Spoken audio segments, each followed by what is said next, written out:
By June 1993, Jordan Chandler was scheduled to graduate from junior high school's seventh grade. For months, he had anticipated the students' party that would commemorate the milestone for them.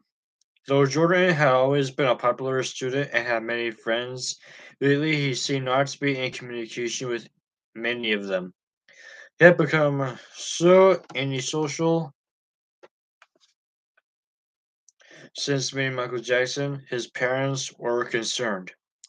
However, the fact that he was still enthusiastic about going to the end of the year dance did suggest to Eva and June that their son was still a normal teenager. However, when Jordan walked into his mother's bedroom to announce that he had decided not to attend the school function and wanted instead to spend the evening with Michael Jackson, she was worried. He had more fun with Michael than he did with his school chums. He told June that if he could have it his way, he would just as soon be with Michael. June, according to her later recollection, tried to convince that he should not abandon his friends his own age for Michael. It was possible, she told him, to cultivate relationships with his school friends as well as with Michael. You don't have to choose one over the other, she said. However, Jordan didn't see it that way.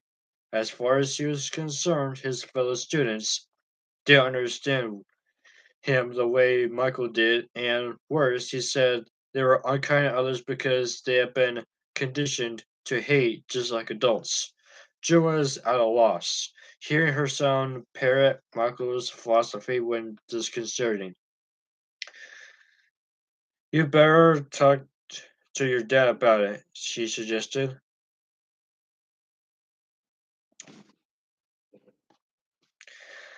Evan Chandler's position about Jordan's decision was obsolete. Over my dead body, he told him angrily. You cannot spend all of your time with Michael Jackson. I won't allow it. Enough is enough.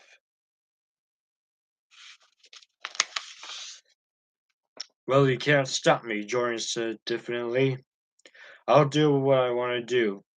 Evan, as he later recalled it, had begun to think about Michael was gay and perhaps Jordan might be as well. There was no other explanation, he thought, for such obsession. Whatever was going on, though, he felt that he needed to reconnect with his son. If the two could better communicate, he might be able to figure out the problem. I'm sick about all of this, he told Jordan. We love you so much. Why have you turned your back on us? You can have Michael in your life, you could conclude, but you can also have us and everyone else. When Evan went to embrace his son, Jordan was stiff and unaffi- and unaffectionate. Jordan didn't want to hear what Evan had to say and didn't want to engage with him on any level. Evan would later say that he felt that he was losing his son to another man and that he became more determined than ever to stop that from happening. He had no resource but to lay down the law. You're going to that damn dance, Jordan. You're not spending the night with Michael Jackson.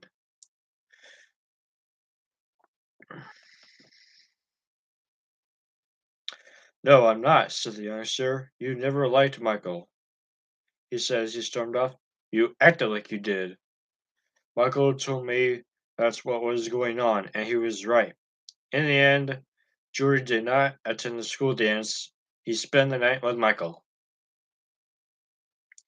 Though Michael Jackson may not have intended to do so, his presence in Jordan's life had caused a terrible turmoil for the youngster as well as for his parents.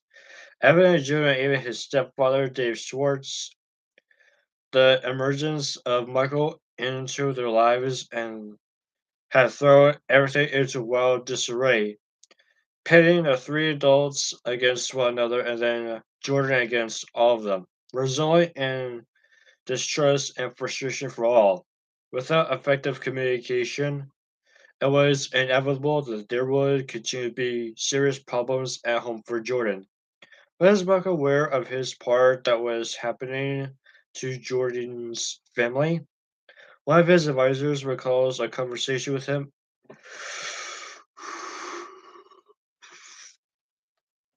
about Jordan, which took place. The two were sitting in a golf cart on the Neverland acreage, stargazing. Maybe you should just leave Jordan alone, suggested Michael's advisor.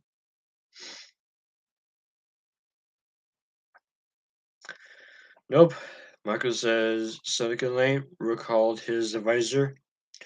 Why? What can I say? Michael asked. His expression was serene as he stared into the infinite space. Look at all the chaos your friendship with him is causing Jordan, observed the advisor. Do you think you should back off? The advisor asked, still pushing. Michael became angry. He could go from calm to fury in seconds. Look, I'm not the one causing problems, he said. It's Jordan's parents. They can't accept that my relationship with him is innocent. They have dirty minds. There's nothing sexual going on. Why can't people just get that? But Mike rose and walked away from the conversation could be finished. If what those who know about him best say is true, that Michael is a child at heart, there's definitely a flip side to such immaturity. He acts like a spoiled little kid when he can't have his way. He's often unable to see any point of view from other than his own. On July 7th, 1993, Evan Chandler struck a damaging blow on Michael's friendship with Jordan and also as what happened to his own relationship with his ex-wife June when he filed for a modification of her custody agreement. The documents petitioned the courts to forbid Jordan from going anywhere near Michael and from visiting him at any of his homes or anywhere else. Everyone requested that Jordan receive psychiatric help to determine the full extent of Michael's influence on him. He also accused June of nurturing the relationship between Jordan and Michael, which he viewed as unhealthy because, according to what I know, June receives expensive gifts, cash, and vacations from Jackson. Evident Evan declared that he had discovered that Michael routinely spent the night with my son and they slept in the same bed.